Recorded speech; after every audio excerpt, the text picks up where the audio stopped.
Welcome back to QuestionPro Fireside Chats. Happy Friday. I know it's been a few Fridays off. We've had all sorts of crazy things happen between fire drills and internet connectivity problems, but I guess that's what happens when you're doing a live show. And today we've got Jeswin. We hope he's got the internet working okay. It might be a little choppy, but we're going to work through this because we've got a really exciting session talking all about workforce and employee surveys. That's really one of the big use cases that we see with QuestionPro and online surveys is understanding how your employees feel and making sure that employees are happy. And so today we've got a very special guest, Jeswin Thomas, who is the global head of customer success for our workforce product line. A lot of people don't even know that we have a full workforce product line. So we've got the right person to talk with us about it. Jeswin, welcome to the show. How are you today? Thank you, Azim. Happy Friday. I'm doing great. And thank you for having me. It's a pleasure. Absolutely. I don't know, it's raining heavily.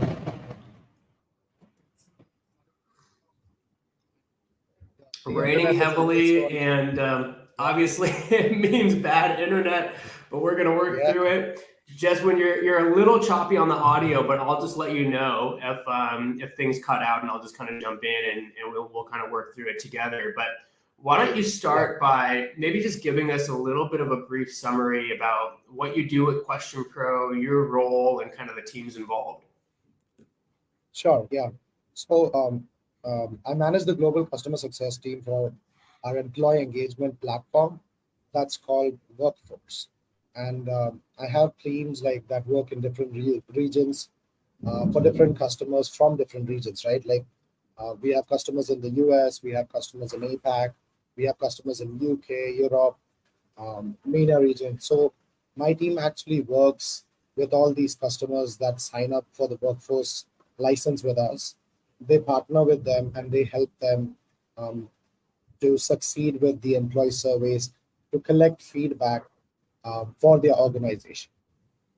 Got it. Makes a lot of sense. And I think it's really cool that QuestionPro has an entire team dedicated to helping with the workforce solution, right? And people who work in HR departments are very different from insights managers, research professionals, right? They maybe don't know a ton about employee surveys, but help us understand, Jeswin. I mean, why do we even need customer success and onboarding managers for employee surveys? I mean, isn't it as simple as just sending out a survey to your employees? What makes it complicated? Why do we need a whole team like yours to help our customers here?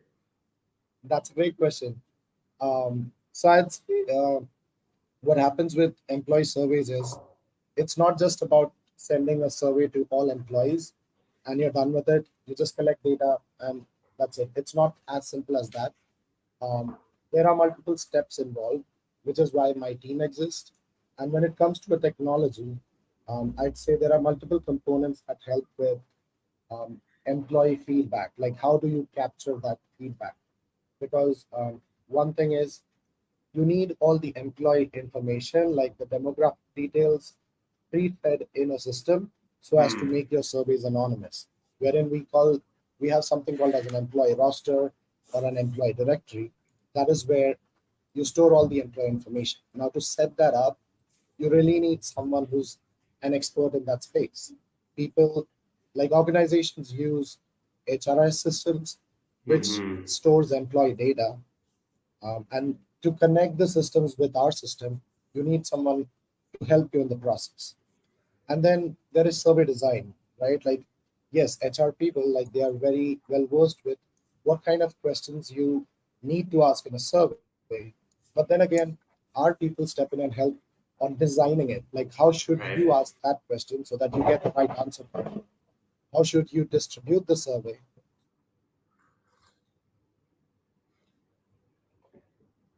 It does. It makes a lot of sense. I know Jeswin's breaking up there a little bit, so I'll just kind of jump in while we wait for Jeswin to come back. But I think these are, interesting components, right? So Jeswin, I think you broke up there a little bit, but you were talking about two pieces so far, right? That I'll just kind of summarize for the audience. So the first is actually getting the demographic details, right? And I think it goes much further than just that. It's actually, how do you connect into an employee roster? I do want to talk a little bit about, applicant tracking as well and some of the ATS systems and kind of understand what we do there, right? But I think that's a hugely important thing because as an organization, you've got people coming, going, getting promoted, and understanding that org chart behind the survey is super important, right? It's actually, I think it's a lot more complicated than even just uploading like a list of people, right? Because you need to know exactly the hierarchy, who's the management, how do we get this data up to the right people? How do we also anonymize it? How do we cross tab it? So we'll talk about that one. We'll jump in a little bit there as well. The second point that you talked about was survey design. And I think this is one where, a lot of people look at it and just, we got all sorts of HR templates out there, right? Okay, ask these questions. But I think it's super important, right? Because if you think about it, like if you go and ask a question like, would you like to get paid more money? I think everybody's going to say yes, right? That's probably not the most valuable question to go and ask. And a lot of people that work in HR are not, survey designers by nature, by profession, right? Unlike in market research where you've been crafting the questions and the positioning for your entire career. This is where we can really help, right? What are the right questions to ask? How do you analyze that? So you kind of talked about those 2 points you should be considering as we kind of go into our chat here. You talked about the integration, the employee roster. You talked about survey design. What else does your team help with? Yeah, once we have these components ready, we distribute the survey, the data collection starts. And there are teams that need to actually track the data as we collect it, like the response rate. And it's been shared with the managers internally, again, because when you're doing an employee survey, at minimum, you should have at least 60% responses to make sense of the data. And to help with that, to help with the response rate, we do have certain widgets. We help setting up dashboards to the administrators so they can track the progress. And then they reach to the managers to help internally communicate within a particular department or team that as a team, let's say, we've completed 50% responses. We've collected 50% response. Let's promote more. Let's make our team, like, let everyone complete all survey. Like, we should get from 50 to 100%. So that's also where we help with the setup of the dashboards. And that's the starting point when it comes to analytics. Like, we're just getting into the completion rate so far. But right after. So that's a good kind of third component for everybody to think about is this kind of notion of, with employee surveys, you really do need a very high completion rate, right? With market research, you're kind of going out there maybe to outside panels, you're rewarding people, you just need 300 people to complete the survey. Your incidence rate might be really low. But with employee surveys, you actually need a critical mass of your actual employee roster. And a lot of times, it can't just come down to rewarding people, right? It actually has to kind of be a cultural transformation within your organization, right? And that's led by the management team. And so what Jeswin is kind of talking about here is having widgets on the dashboard that actually allow you to see which managers have the best completion rates. So for example, maybe some managers, maybe some departments are seeing completion rates of 60, 70%. Other departments are seeing completion rates of 30%. You want to get that data out there, right? You want to get it live on the dashboard so that you really can see and you can communicate with the right managers. Okay, how do we get more people to take these surveys? And that becomes, one of the first elements of what a really good kind of employee experience workforce dashboard will look like is first step, what are the completion rates? Are we actually getting this out to the right people? Are we reminding them in a way? Are we making sure that they feel comfortable that the survey is actually anonymous, where we're not asking all sorts of questions like who's your manager, where do you work? Again, that should be pulled in from the employee roster, from the actual integrations. And then finally, we're kind of leading ourselves into the actual dashboarding component, which is probably the fourth piece of where I would say Jeswin's team comes into play is how do we design these dashboards to actually make them usable across the organization? So for example, with market research, you get one report, one survey, that's great. With workforce, what you really want is you want that dashboarding to be aligned to each organization. So the actual org chart within your company. So for example, a regional manager will have access to all of the data for their employees, and then maybe they'll be able to kind of see how they compare. What does their employee happiness compare across some of the other departments that they might, not competing with, but that they are comparing themselves to. The other important part of workforce, and that we're actually just going to be releasing here in the next quarter, is also this concept of benchmarking. How do I compare against other organizations within my industry, right? If I'm a manufacturing company, I've got a lot of people working in a factory. How do I compare to my main competitors within my geographies? QuestionPro can now even help with that. We can actually help you understand what are the benchmarks for your specific industry, get those onto your dashboards, and now let everybody in your organization, all of the leadership, actually see how they're comparing, how they're contrasting against other people within the organization, but then also outside of the organization itself. So I'm going to run through a few of these components with you. I think we've lost Jeswin at the moment. We'll see if we can get him back here. But I think these are kind of good 4 components that he's laid out to us that we can kind of talk about a little bit more in depth. So the first one is integrations. We got Jeswin back. So Jeswin, I'll just kind of summarize where we're at. So we've got kind of 4 components, I think, that you've kind of talked about where your team comes and helps in that's different about workforce from the core survey product. I'll just summarize those, and I want to dive a little bit deeper into each of them. So the first is the integration with the employee roster. How do you automate that? How do you bring that in so that everything is tied to the organizational hierarchy, that the surveys are still anonymous, but you're able to get the right data back? And all of the changes within your organization are happening and updating automatically. So when people get promoted, when they come, when they leave, all of that is happening automatically through the integrations with the HRIS, the applicant tracking systems. Or really, I think we integrate with anything, and we can kind of jump into that a little bit. Second piece is the actual survey design, which takes a lot of kind of behavioral management kind of psychology, right? And that's where we help, and we consult with you and help you set those up in the right way. We've got a lot of great templates there. The third place is actually data collection. And I think this is very different from what you see in the market research world, because it's all about completion rates, right? You have to get 60% of your organization coming back to you. Otherwise, you're not getting the right feedback. And in some ways, there's a technology component to that, but a lot of that is a cultural component. Do you actually have leadership, each of the managers all the way down the organization, getting their employees, their team to actually give the feedback? And finally is kind of the dashboarding. Okay, how do we make sense of the data? How do we get each of the managers their own data? How do we get benchmarks and comparisons there? So Jeswin, let's maybe start with the first one. Let's talk a little bit about the integrations. What do we integrate with? How do we set that up? What's the kind of the best in class gold standard for the integration of the employee roster? Sure, yeah. So the HRS systems that are in the market, like Workday or SuccessFactor or Bamboo HR, you have People Strong. There are many other different types of HR systems, and all the organizations out there are using some of these or one of these.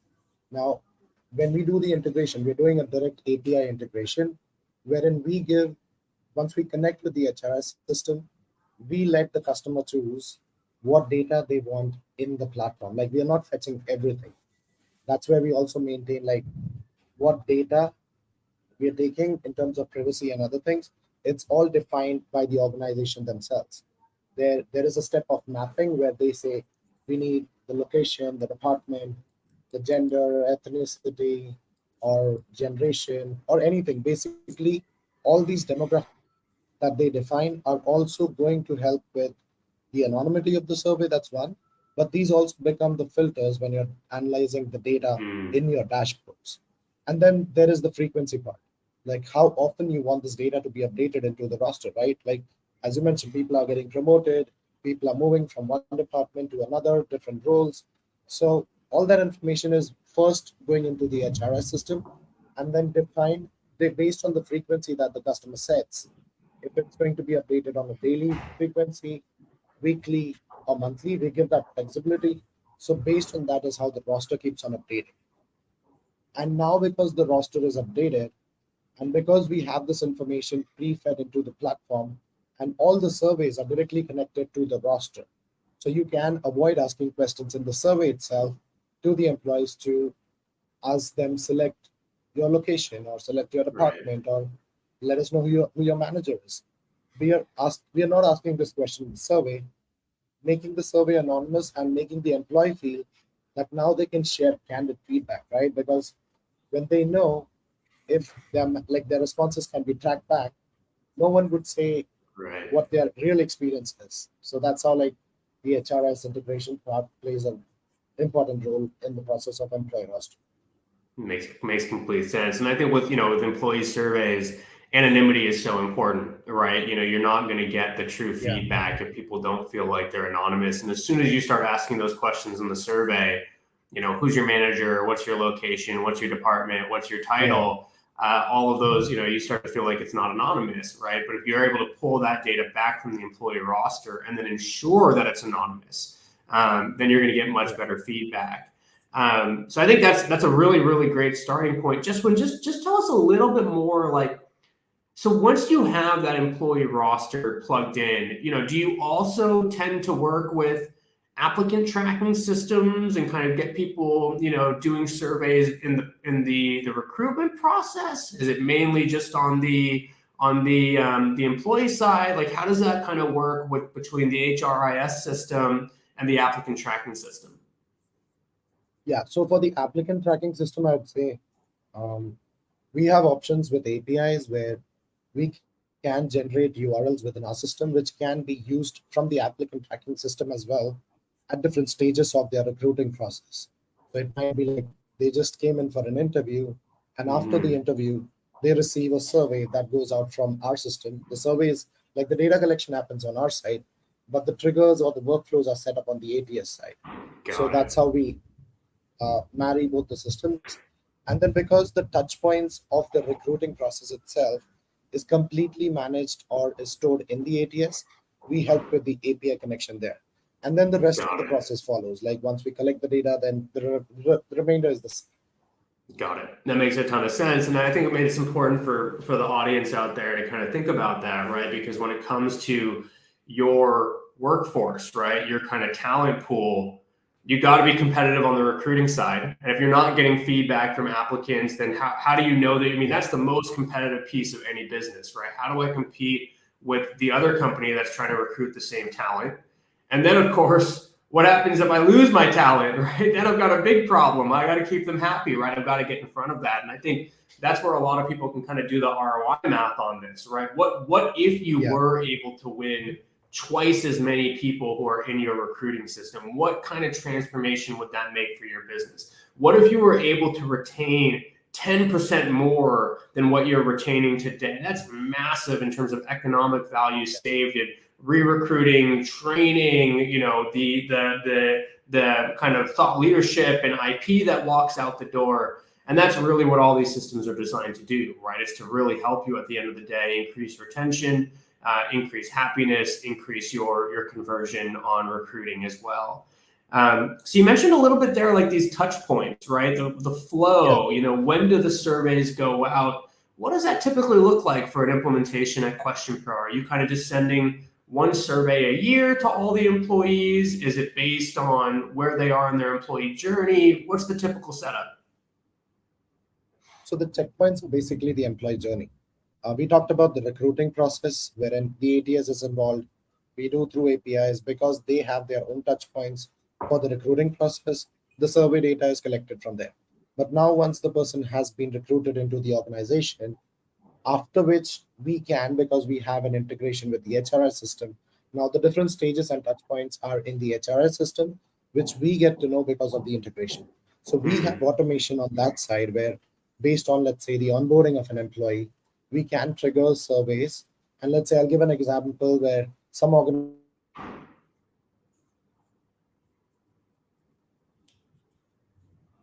Oops, I think we've lost Jeswin again. So I'll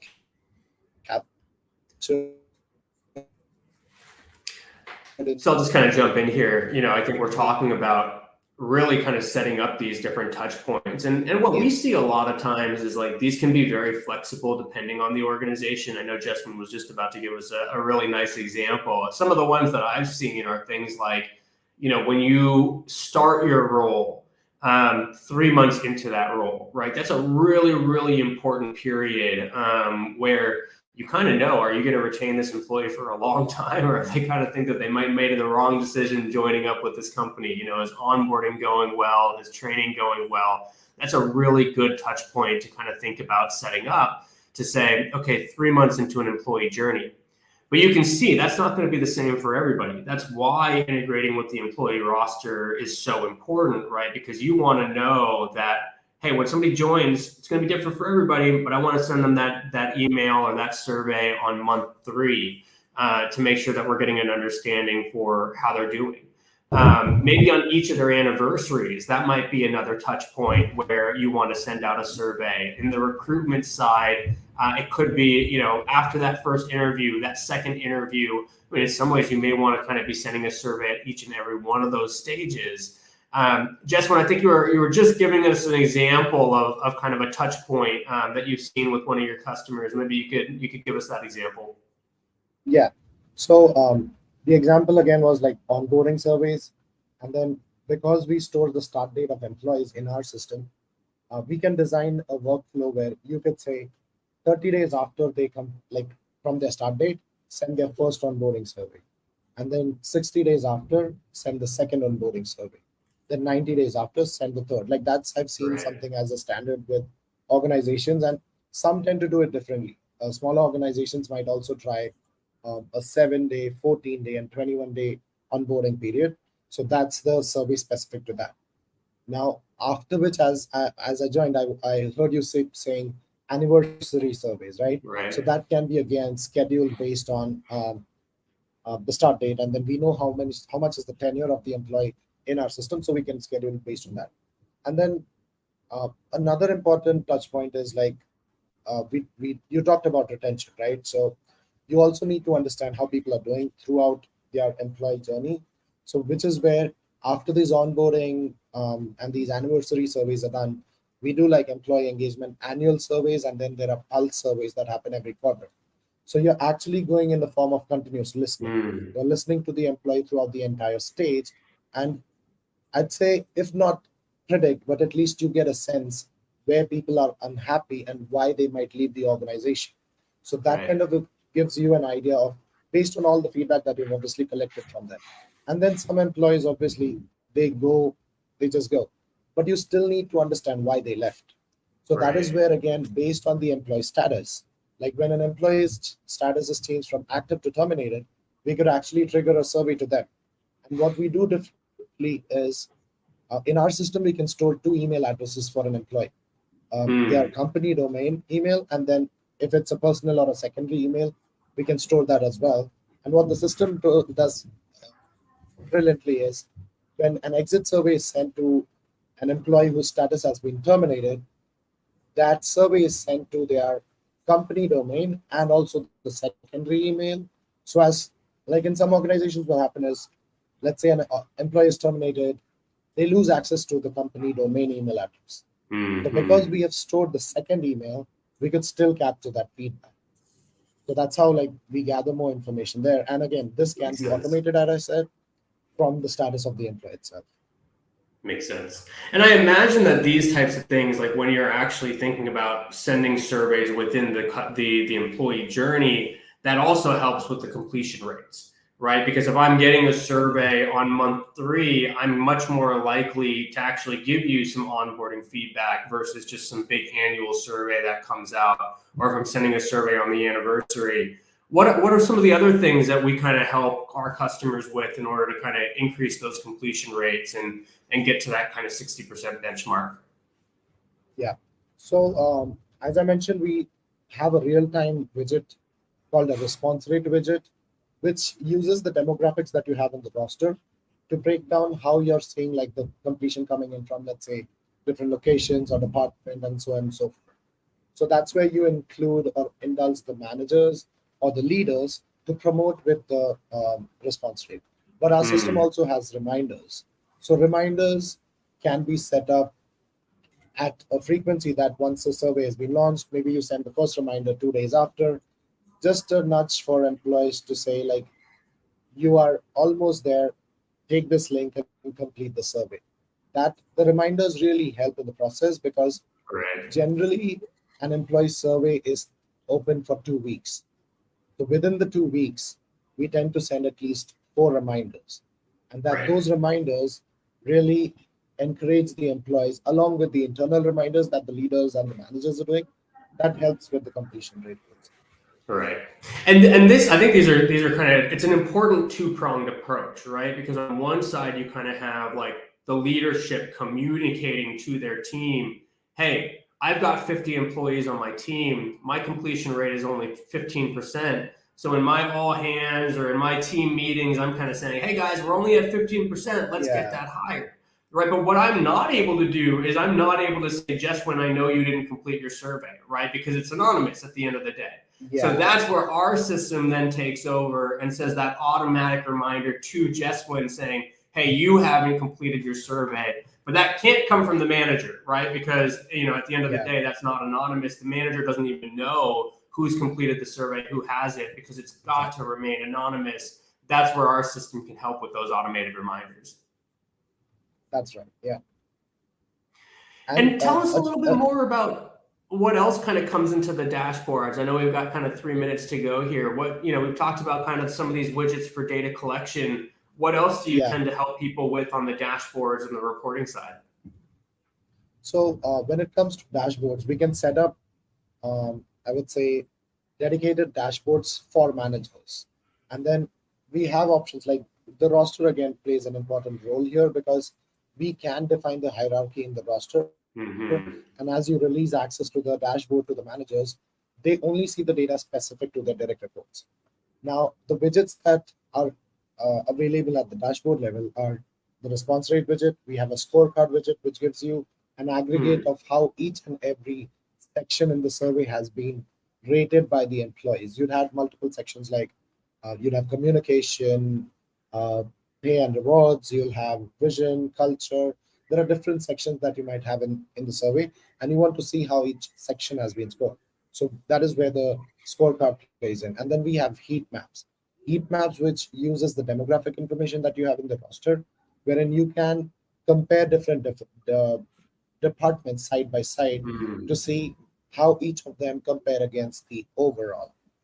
We have some widgets for correlations to identify the top behaviors that become the areas of your opportunity or where you have to improve, or top 5 behaviors of that or top 10 behaviors that you can celebrate, where people are really happy with those behaviors and experience in the organization.